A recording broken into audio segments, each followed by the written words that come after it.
ऐसी कौन सी स्त्री है जो बिना माँ के पैदा हुई। जय श्री कृष्ण दोस्तों, आर के मोटिवेशनल यूट्यूब चैनल में आपका स्वागत है। दोस्तों, आज का प्रसंग बहुत ही ज्ञानवर्धक है जो हमने इसे रामायण से लिया है। तो इस रहस्य को जानने के लिए हमारे वीडियो को पूरा सुनना होगा। प्रसंग शुरू करने से पहले आप सभी दर्शकों से निवेदन करूंगा, जो दर्शक हमारे चैनल पर नए हैं हमारे चैनल को सब्सक्राइब अवश्य करें।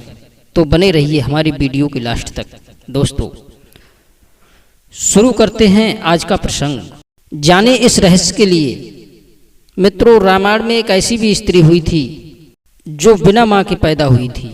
दोस्तों, यह सुनकर आपको आश्चर्य तो होगा कि बिना माँ के कोई पैदा भी हो सकता है। जी हाँ दोस्तों, तो जानते हैं इस वीडियो के माध्यम से कि वह कौन सी स्त्री है जो बिना माँ के पैदा हुई थी। मित्रों, एक समय की बात है, 3 दोस्त रहते थे। उनमें एक जाति का दर्जी था, दूसरा बढ़ई था और तीसरा सुनार का बेटा था। वे तीनों दोस्तों में बड़ी गहरी मित्रता थी। एक बार तीनों मित्र अपनी पत्नियों के कहे अनुसार विदेश में कुछ धन कमाने के लिए तैयार हो जाते हैं और अपनी अपनी पूंजी लेकर तीनों मित्र विदेश जाने के लिए उद्यत हो जाते हैं। वे तीनों मित्र चलते चलते एक जंगल में पहुंच जाते हैं। उस जंगल में उन्हें शाम हो जाती है। तीनों ने विचार किया कि अगर हम किसी नगर में ठहरते हैं तो हो सकता है कि कोई हमारे धन को चुरा ले, इसीलिए इसी जंगल में ही ठहर जाते हैं।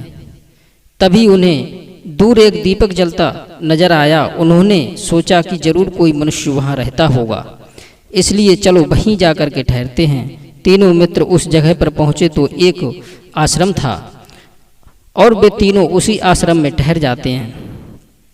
तीनों मित्रों ने सलाह मिलाई कि हम तीनों एक साथ नहीं सोएंगे। अगर हम तीनों एक साथ सो गए तो हमारे पास जो धन है उसे चोर चुरा ले जाएंगे, इसलिए 3-3 घंटे सोना होगा। तभी बढ़ई कहने लगा कि सर्वप्रथम मैं जागता हूँ, आप दोनों सो जाओ।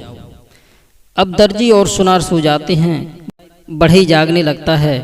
बढ़ई विचार करने लगा कि ये 3 घंटे कैसे कटेंगे, क्यों ना इसी जंगल में लकड़ी काटकर कोई वस्तु का निर्माण करते हैं जिससे कि ये समय व्यतीत हो जाए। उस बढ़ई ने जंगल से लकड़ी काटी और एक सुंदर वस्तु का निर्माण करने लगा। दोस्तों, उस बढ़ई ने उस लकड़ी से एक बहुत सुंदर स्त्री बनाकर तैयार कर दी और दर्जी को जगा करके खुद सो गया। दर्जी की नज़र उस लकड़ी से बनी सुंदर स्त्री पर पड़ी तो सोचने लगा कि ये हमारे मित्र ने जब इसको बनाया ही है तो क्यों ना थोड़ा सा कार्य मैं भी इसकी सुंदरता में बढ़ाने के लिए करूं। अब दर्जी ने अपनी कला के द्वारा स्त्री के वस्त्र बनाए और उस स्त्री को पहना दिए। तब तक 3 घंटे गुजर गए और उसने भी सुनार को जगाया और खुद सो गया। जब सुनार ने उस सुंदर स्त्री को देखा तो सोचने लगा, जब हमारे मित्रों ने इतनी सुंदर कला का प्रदर्शन किया है तो क्यों ना हम भी अपनी कला को इसमें जोड़ दें। सुनार सोचने लगा कि क्यों ना मैं भी अपनी ज्वेलरी से इसको सुशोभित करूं। सुनार ने भी सुंदर सुंदर आभूषण बनाए और उस लकड़ी की स्त्री को पहना दिए।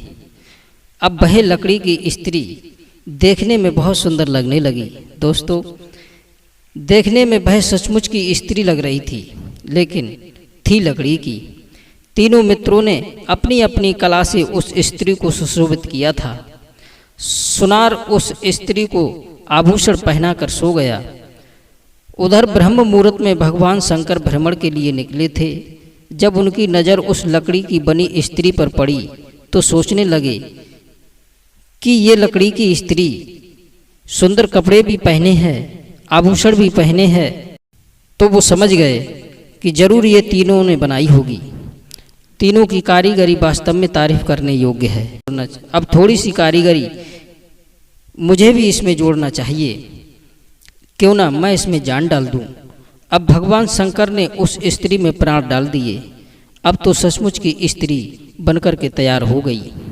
उधर जब सुबह हुई तो तीनों मित्र उस सुंदर स्त्री को देखा तो सोचने लगे, अरे ये तो सचमुच की सुंदर स्त्री हो गई है। इसकी सुंदरता को देखकर तीनों सोचने लगे कि अब हम इससे शादी करेंगे। बड़ई कहने लगा कि मैं शादी करूंगा, दर्जी कहने लगा मैं शादी करूंगा, सुनार कहने लगा कि मैं शादी करूंगा।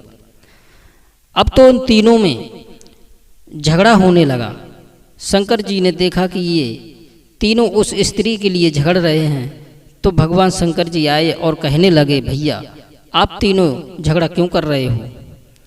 बड़ई कहने लगा कि मैं इससे शादी करूंगा क्योंकि मैंने इसको बनाया है। दर्जी कहने लगा तो हमने भी तो इसको वस्त्र पहनाए हैं। सुनार कहने लगा तो हमने भी आभूषण पहनाए हैं। भगवान शंकर ने उन तीनों के झगड़े को सुना तो कहने लगे, ठीक है कि तुम शादी करोगे, लेकिन ये स्त्री एक है और तुम तीन हो। अगर तुम तीनों में से कोई भी इससे शादी करेगा तो तुम्हें पाप लगेगा। तीनों मित्र बोले, क्यों बाबा जी? भगवान शंकर बोले, जो भी जिस वस्तु का निर्माण करता है वह उस वस्तु का पिता कहलाता है। तुम तीनों ने इस स्त्री का निर्माण किया है और तुम तीनों ही इस स्त्री के पिता के योग्य हो। भगवान शंकर की ये बात सुनकर के उन तीनों के सिर नीचे को झुक गए। तीनों ने भगवान शंकर से माफ़ी मांगी। भगवान शंकर उस स्त्री को लेकर कैलाश पर्वत पर चले गए। तब देवी पार्वती ने पूछा, प्रभु ये स्त्री कौन है? तब भगवान शंकर ने देवी पार्वती को सारी बात बताई और कहा, ये हमारी पुत्री है। दोस्तों, उसी पुत्री का नाम भगवान शंकर ने अहल्या रखा, जो गौतम ऋषि की पत्नी बनी थी। कुछ विद्वान लोग ये भी कहते हैं कि अहल्या ब्रह्मा की मानस पुत्री थी, लेकिन एक प्रमाण ये भी मिलता है जिनका जन्म माँ के गर्भ से नहीं हुआ था। अहल्या ही एक ऐसी स्त्री है जिसका जन्म माँ से नहीं हुआ था।